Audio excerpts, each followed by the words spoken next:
Well, praise the Lord, beautiful souls. I'm back with another word. I'm going to try to get one or two of them out real quick. Bear with me. I had a lot going on today. But anyway, gonna go into, what is this? It's Genesis chapter 29. I think I'm going to do 29 and 30. I may stop there. I'm just going to read a little bit because it's long, but I want to get into the actual situation. I think when we last left off,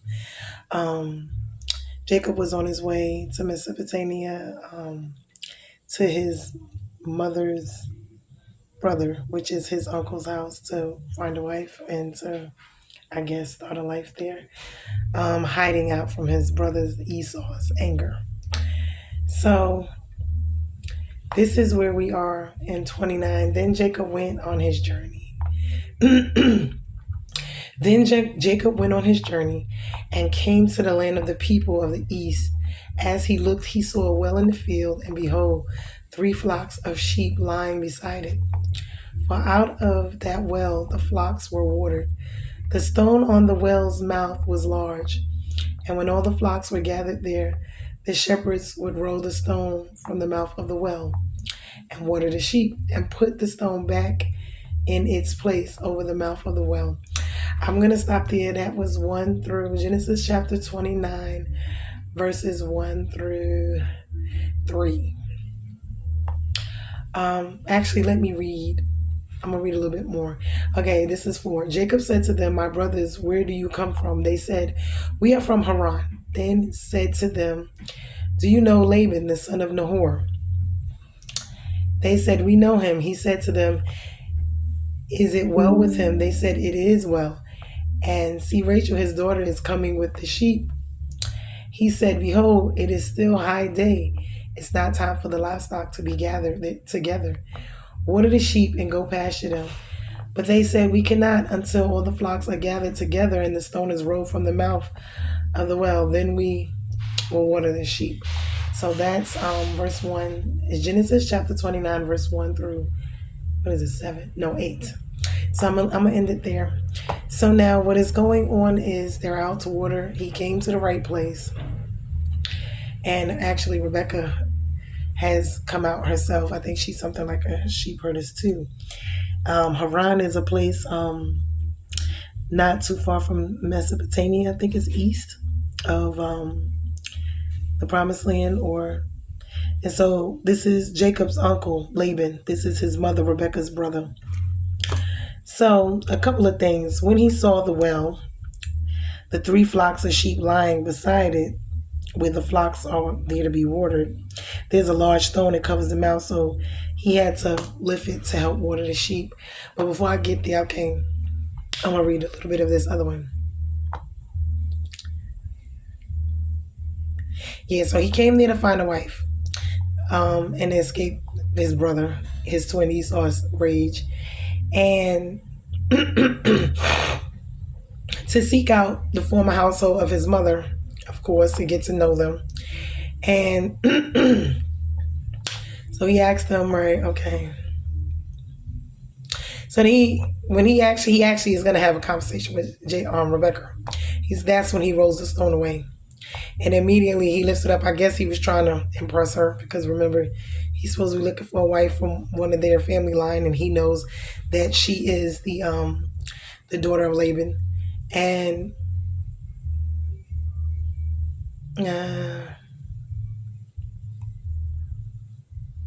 but he comes to love her, I guess, as soon as he sees her, because she was very beautiful.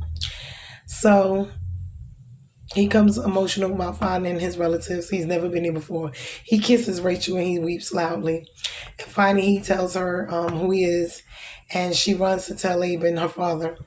And he comes out and hugs and kisses Jacob and welcomes him into his home. And Jacob tells Laban some version of his story of how he came to be there. And Laban acknowledges that Jacob is truly his relative. So after Jacob's been with the family for a month, working for Laban, I guess as, a help, the uncle asks the nephew what wages he would like to continue working for him. And the implication is that Jacob is a good worker, very helpful to Laban. And Jacob, who has, come in part to find a wife, offers to work for 7 years in exchange for marrying Laban's youngest daughter, which was Rachel. And so Rachel, whom Jacob loves, this is intense love, will be an important contrast to Jacob's feeling for her older sister Leah. In this later chapter, we'll find out what goes on with that.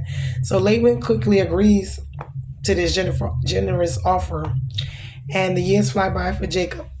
When the time has passed, Laban throws a big wedding feast, and on the wedding night, however, Laban manages to switch out Rachel for her older, less attractive sister Leah. Jacob sleeps with her without realizing she is not Rachel. Apparently, in that time and place, this was enough to constitute legal marriage. Remember that. Consummating. Very important. Which I didn't understand either, because I'm sitting here like, how he not know that that was the woman that he wanted or not? I don't understand it. He didn't unveil her. Look at her. That's crazy. So as we can see, he was tricked. This is what we were talking about before when I said they have these generational situations where they're tricking, they're lying, they're deceiving, they're doing all this trickery. Okay, not only to themselves and to each other in the rivalry, but to God and to others. So we see it coming back. You truly do reap what you sow, because he's reaping back the trick of his brother when he tricked him out of the birthright for the bowl of soup. So now, way later, years later, he probably don't forgot all about it. Now he's reaping that back, because now Laban, his uncle, just tricked him. Just like it's not the same exact situations, but it's still a trickery. We reap what we sow, and if we pay attention to our lives, we will see this happening to us very, very often if we pay attention. So then, so obviously he's angry, he's upset with Laban, his uncle. So Laban's lie, or his way of getting out of it, is going to tell him, he asks him outrageous, why would you, switch them out? So Laban laughs and he says, well, it's their custom not to allow the youngest daughter to marry before the oldest. No one else has said that. And he never said this to Jacob in the beginning when they were making the transaction for her. Another thing, people, we look at these love stories, and we also talk about love and relationships. These people, his working for 7 years for her was dowry, because he was there, he was working, he was a slave. He didn't have anything. He didn't have his father's wealth there, because remember, he flew, ran away. He had to flee for his life, for his brother not to kill him. So this is what he found himself in this situation. So now he's here, and now all of this stuff is going on. So in order to marry her, he had to work he promised him he would work the 7 years in order to pay for her, the dowry. Remember, they're all family. So all of this trickery, all of this stuff that's going on is still amongst family. This is crazy.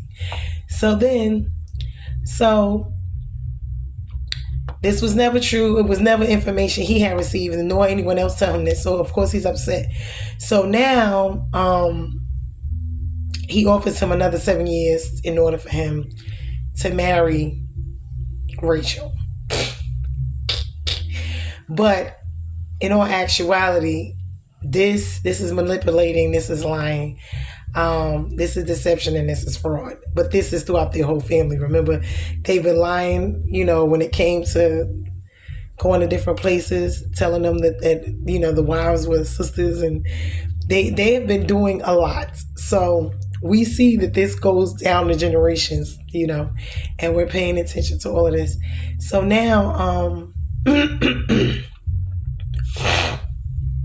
so he tells him that, so they agree for the exchange another 7 years. That was still another long time. In spite of the manipulation, he agrees. But I guess Laban is seeing that he is prospering, he's making money, he's doing very well, because God is blessing whatever Jacob is doing, in turn blessing Laban. So he doesn't want Jacob to be free yet. He's not finished earning off him, gaining, profiting. See how this goes? It's something. This world is really something, and it's been like this. It's when we see it. So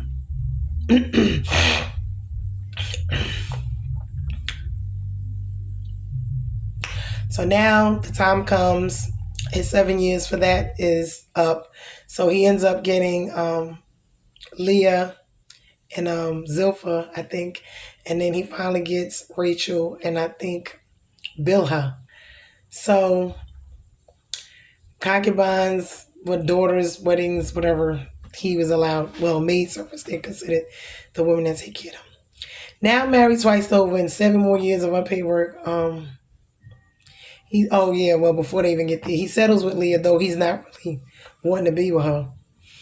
Um, he loves Rachel more, which is this is, and then the father to even put his daughters in these situations to where she would be with a man who doesn't love her is sad. Why would he do that? Who knows? Um, and as Mosey says, she felt hated, or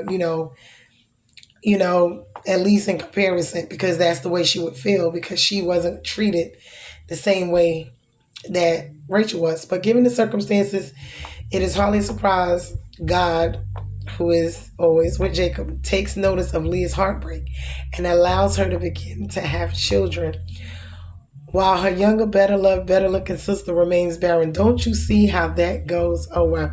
Have you ever seen situations? Oh, God is something else. So Jacob's first three sons from his unloved wife are named as a result of her faith, which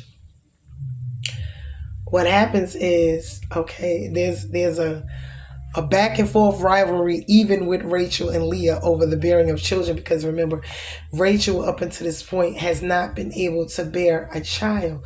So we're going to go down the line as to, let me see, okay.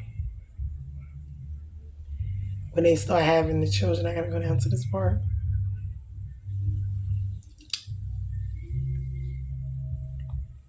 Okay.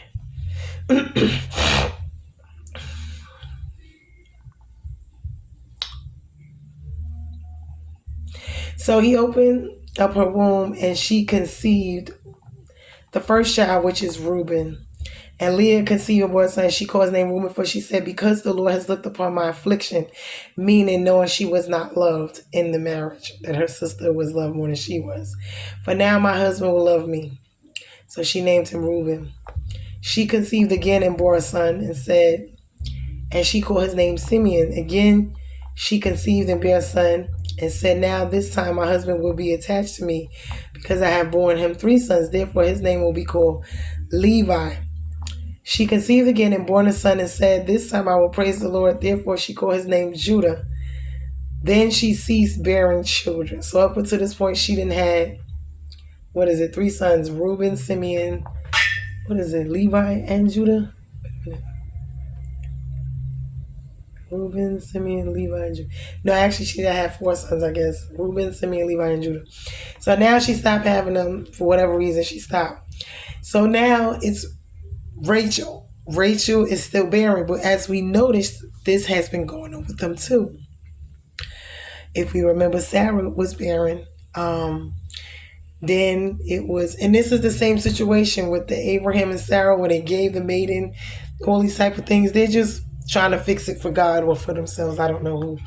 But this is what I got out of, she thought that having more children for him was going to give him the love she desired, which it does not. When it comes to men and children, having children for them, hint, hint, is not going to make them love you. And so God did that so she would have someone to love her, because she knew her children would love her, even though her husband didn't. See how God is so merciful. So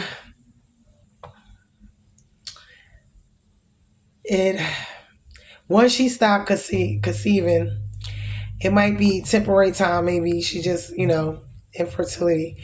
But the next chapter is going to speak of, when we're going to get into that chapter, about Rachel and her anger. Because now Leah has all the children and she don't, even though Rachel was the one that was loved, but she couldn't conceive. And all of this stemmed from the father, Laban, tricking and all of this. And it stemmed from Jacob himself being, you see how you just reap what you sow and you reap more than what you gave out. So the jealousy, which is another thing for all of them, the favoritism, the jealousy, the lying, the deceit, the manipulation, the control, the wanting to have more competition, wanting to do more, wanting to outdo, back and forth. The rivalry is crazy. The jealousy. So now it's Rachel's turn, and now she's angry. She's upset because although he favored her and he loved her more than Leah, um, she doesn't have any children. So it's like Leah has the upper hand, even though she's not the loved one. So, I mean, this is just, I mean, when you think about all of the things, I'm just going to run down some of the things that I see. And I'm going to call this Jacob's journey to Laban's. So Laban and Jacob, that's the uncle, the brother, and we discussed that. And it looks like there was something with the wells and the water as well, because remember before there was stuff going on with those wells with Abraham, and they were having issues, even Abraham and Isaac. So this is a funny footnote about that. We got to pay attention because I believe a lot of those wells were dug by Abraham and Isaac. And remember some of them were covered over and they were fighting over them. And it's something about the guys that were standing there. It looked like they weren't doing their job. They were kind of lingering around, and he had to let them know, like, y'all need to be working instead of just lingering around here instead of not watering the sheep. The significance of the wells is the water, which is life. Remember, they're like desert lands, so, watering the sheep is a big deal, especially at the time when they need to be, I guess, before sundown or whatever the time is.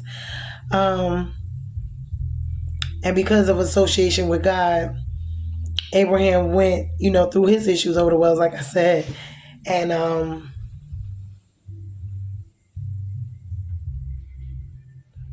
okay. Okay, hold on.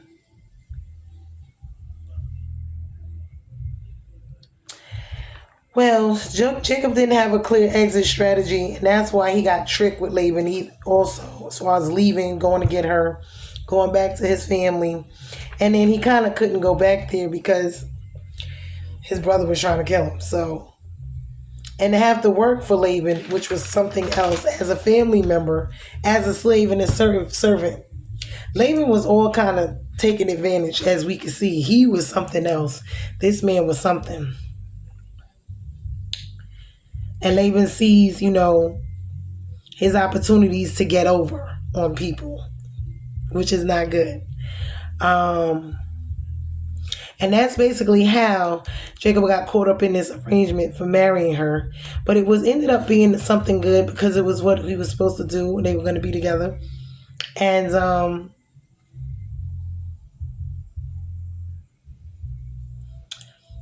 let me see. It is customary for the groom's family to pay the price of the dowry. And I'm just trying to figure out what the reason was behind such long service. 7 years was a long time to work for someone, to pay off for something. And he really worked him family like he was a slave. Like, you see? Let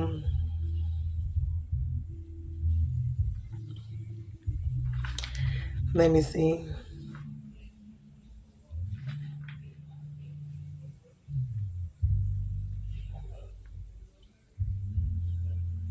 But yeah, so this is how people become, abusive. They become controlling. They become manipulative. When they feel like they have, because Jacob went there with his situation being what it was, Laban took full-fledged advantage, or in Jacob's case, it was a disadvantage of the circumstances and the situation, which is really sad, especially being that this is family. Because if he came to you, he tells you the story of what went on, and he comes and he's looking for a wife, and he's family. Why would you make him work for you? One, as a servant, you would give him hell about marrying your daughter, these different types of things. You see what I'm saying?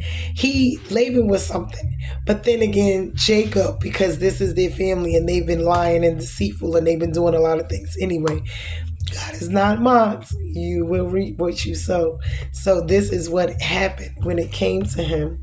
So I mean, this family has so many red flags. But it is important because the thing about him having children, because we're going to see that those are where the 12 tribes of Judah come from.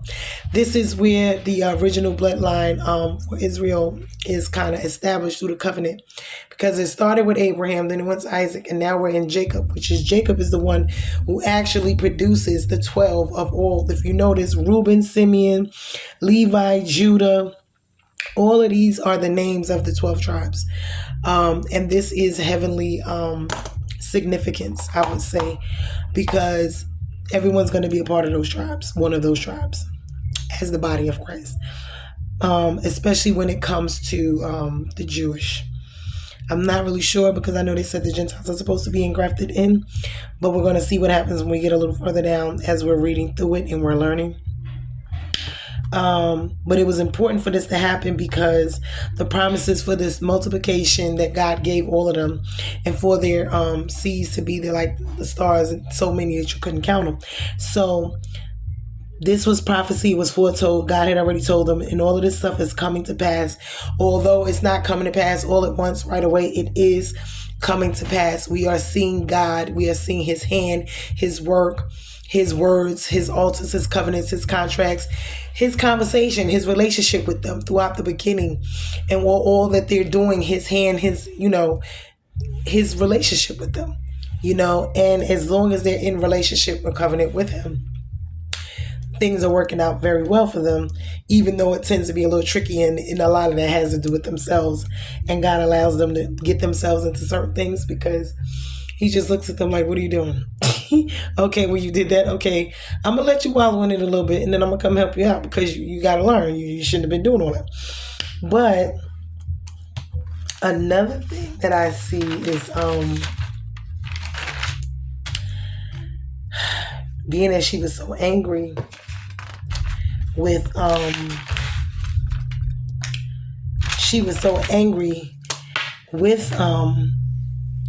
Rachel was angry with Jacob, and he had to let her know a few things or two,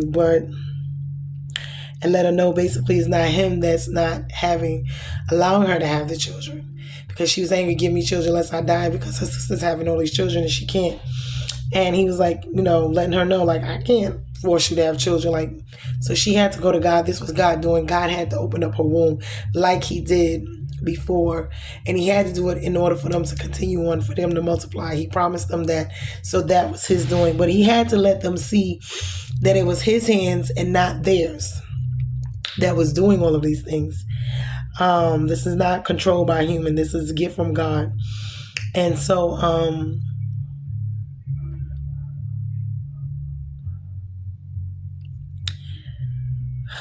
but these are 3 patriarchs that were unable to conceive. And God is eventually going to do it for Rachel as well. And this is how God is showing us to have relationships with him through certain situations, so he can show up and show out in our lives. It's just something. And that's how he shows us he's real and he's him. And that is not just by ourselves alone that is doing this, because if he's not involved in it, it doesn't get done. So,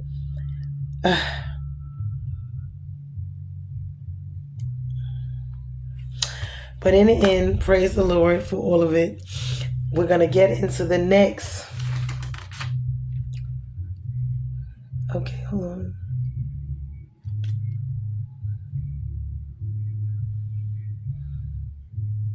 Okay, so now we're going to get into the next chapter, which would be chapter 30, but it's kind of long, so I want to stop here and then go further in, because we're going to see more of what is going to go on with their lives now that they're married. I know Jacob had to be like, what is going on here? And between the women himself, Laban, and all what they had going, life was life for them. It really was. Life, like it does now for us, life was life. But anyway, we are bruised and not broken. We have to look, because I see so much of my life, our lives, your life, in all of this confusion. And it's so funny, because this is not, like I said, this is not even getting into outsiders yet, meaning people who are not family. This is just all the foolishness going on amongst themselves, I would say. So this is just crazy. But anyway, we are bruising, not broken. We are learning. We are getting through this thing called life, and we are seeing God's hand in His glory throughout all of our lives, and it is amazing. We can sit and say, "Oh, no, God is here. He's moving. He's throughout our lives each and every day."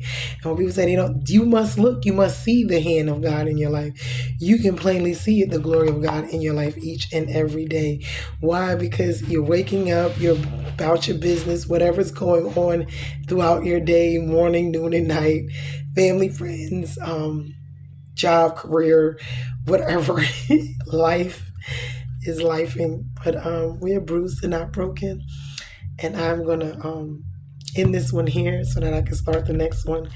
And we are just gonna journey down on through Genesis, and we're gonna continue to go all the way till we get to the book of Revelation, because this is just wonderful. And then there's other stuff like Apocrypha and Book of Ash and Book of Enoch.